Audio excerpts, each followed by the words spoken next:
Dans cette vidéo, je vais te donner 4 bons conseils pour te redonner goût à l'écriture lorsque tu es en panne de motivation. Hey, hey, hey, écrivain, écrivaine, j'espère que vous allez bien, que vous avez la forme et surtout que vous êtes surmotivé en ce moment pour votre roman. On connaît tous des baisses de motivation, ça arrive à tout le monde. Je ne connais personne qui est motivé à 100% tout le temps. La motivation, c'est un peu une émotion, elle est fluctuante, ce n'est pas une longue ligne stable, ce serait trop simple. Du coup, ces baisses de motivation, cela fait partie du jeu. Il faut les accepter. Cependant, ça ne veut pas dire se résigner. Et dans cette vidéo, je vais vous donner quelques conseils pour vous aider à vous rebooster, pour vous aider en fait à retrouver cette flamme que vous aviez au début de votre roman. Conseil numéro 1 pour se remotiver à écrire son roman, c'est tout simplement de trouver une nouvelle idée qui nous enthousiasme. Souvent, ce qui se passe lorsqu'on écrit, on arrive à un passage qui ne nous enthousiasme pas trop. Voilà une scène qu'on trouve un petit peu ennuyante, qu'on n'a pas forcément envie d'écrire, mais qu'on juge nécessaire, qu'on juge trop nécessaire à l'intrigue pour pouvoir la supprimer, pour pouvoir la contourner. Donc ce que je vous propose, c'est tout simplement d'essayer de trouver des idées qui pourraient vous rendre un peu plus heureux de travailler sur cette scène. Par exemple, ajouter un nouveau personnage, ajouter une nouvelle péripétie, un dialogue qui pourrait vous inspirer. Bref, essayez de trouver des éléments qui pourraient vous aider à avoir envie d'écrire en fait, parce que l'écriture, c'est pas censé être quelque chose de trop chiant non plus. Certes, c'est dur de passer à l'action parfois, mais ça ne doit pas être non plus une corvée. Donc essayez de trouver quelque chose qui vous plaira à écrire. Conseil numéro 2 pour se remotiver à écrire son roman, c'est un conseil que j'ai moi-même appliqué lors de mon premier roman, lorsque j'en pouvais plus, lorsque ça faisait 9-10 ans que j'étais dessus et que je n'avais toujours pas fini le premier jet. Ce que j'ai fait, c'est que vu que j'étais pas très loin de la fin non plus, c'est que j'ai fait un plan sur tous les chapitres suivants et ça m'a remotivé à écrire parce que je savais où j'allais. Prendre des notes sur ces prochains chapitres, surtout quand on approche de la fin, ça peut vraiment nous aider à retrouver goût à l'écriture, à retrouver l'envie de nous lancer dans notre roman, parce que l'on saura en fait où on va. Donc je ne parle pas d'un plan forcément très détaillé, mais juste savoir les événements, les péripéties qui vont arriver dans les prochains chapitres. Ça peut tenir vraiment en une demi-page par chapitre, donc ce n'est rien de très détaillé. Moi, lorsque j'ai fait ça, ensuite, j'ai vraiment plus lâché mon livre. Je savais exactement où j'allais chapitre par chapitre. Du coup, je n'avais plus ce flou qui m'empêchait de repasser à l'action et qui, du coup, sans le savoir, me démotivait. Conseil numéro 3 pour se remotiver à écrire, et celui-ci, il est ex-aequo avec le 4e, c'est celui de relire d'anciens textes à vous que vous avez oubliés. Alors pourquoi ça peut être intéressant? Tout simplement parce que vous allez ressentir de la nostalgie et vous allez vous rendre compte du chemin que vous avez parcouru et que du coup, tous les efforts que vous avez donnés dans l'écriture, ils n'ont pas été vains, vous avez progressé d'une manière ou d'une autre. Moi, j'adore vraiment faire ça lorsque j'ai des baisses de motivation.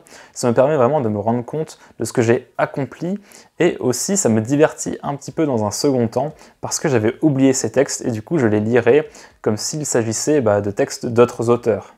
Si vous n'avez vraiment pas grand-chose à vous mettre sous la dent parce que vous êtes dans l'écriture de vos premiers textes, essayez quand même de retrouver d'anciens contrôles de français. Vous savez, avec les expressions écrites qu'on nous donnait à l'époque, essayez de retrouver ces expressions écrites et de les relire tout simplement parce qu'en fait, ce sont vraiment vos premières créations en termes d'histoire. Donc vous pouvez essayer de trouver ça, vous pouvez essayer vraiment de trouver d'autres souvenirs d'enfance que vous avez écrits, vos journaux intimes, etc., etc. Je suis sûr que vous pouvez trouver quelque chose, même si c'est votre premier roman. Et conseil numéro 3,5 pour vous rebooster au quotidien pour l'écriture de votre roman, abonnez-vous à cette chaîne.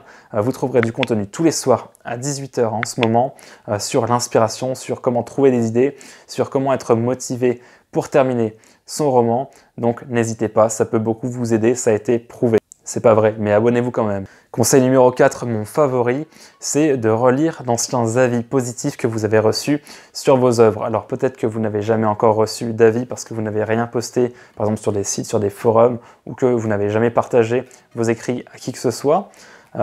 Mais si c'est le cas, si vous avez déjà partagé vos écrits quelque part et que vous avez déjà reçu des avis positifs, ça peut être vraiment la première fanfiction que vous avez faite lorsque vous aviez 12 ans, retournez-y, retournez voir ces commentaires qui vous disaient « Waouh, mais c'est génial !» Même s'ils ne sont pas forcément très constructifs, retournez les voir, ça va vous faire beaucoup de bien. Moi, en tout cas, quand je fais ça, ça me redonne un boost de confiance juste phénoménal. Pourtant, ce que j'écrivais au début, c'était pas forcément terrible, mais il y avait quand même des gens qui aimaient parce que, quel que soit notre niveau, il y aura toujours des gens pour nous encourager, toujours des gens pour nous lire et nous pousser à aller au bout. Donc il faut vraiment profiter de cela pour se rebooster lorsque on reçoit un avis négatif par exemple, ou lorsqu'en tout cas on est démotivé, ça fait vraiment du bien. Si vous n'avez pas d'avis à vous mettre sous la dent pour le moment, essayez de créer des opportunités qui pourraient vous aider par la suite. Par exemple, poster vos écrits sur un forum. Si ce forum ne parle pas d'écriture, c'est pas grave. Peut-être qu'il y a une section pour que vous puissiez montrer vos récits. Bref, n'hésitez vraiment pas. Ça peut beaucoup vous encourager, surtout si vous avez des amis proches sur ce forum.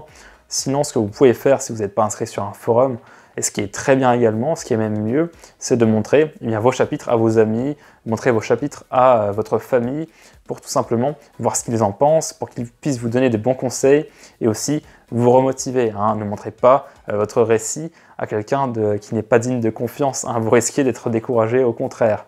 Donc, essayez vraiment de parler de l'écriture autour de vous et de ne pas rester seul dans votre passion, parce que les écrivains, ils ont beau être principalement solitaires pour la plupart, on a quand même envie de partager nos récits, donc il ne faut vraiment pas hésiter pour moi à les partager. C'est important pour le moral et pour la motivation. J'espère qu'en tout cas ces conseils vous aideront lors d'une panne de motivation. Si vous avez d'autres solutions pour retrouver cette fameuse motivation, n'hésitez pas à me laisser un commentaire, on pourrait en discuter et ça pourrait être le sujet d'une autre vidéo.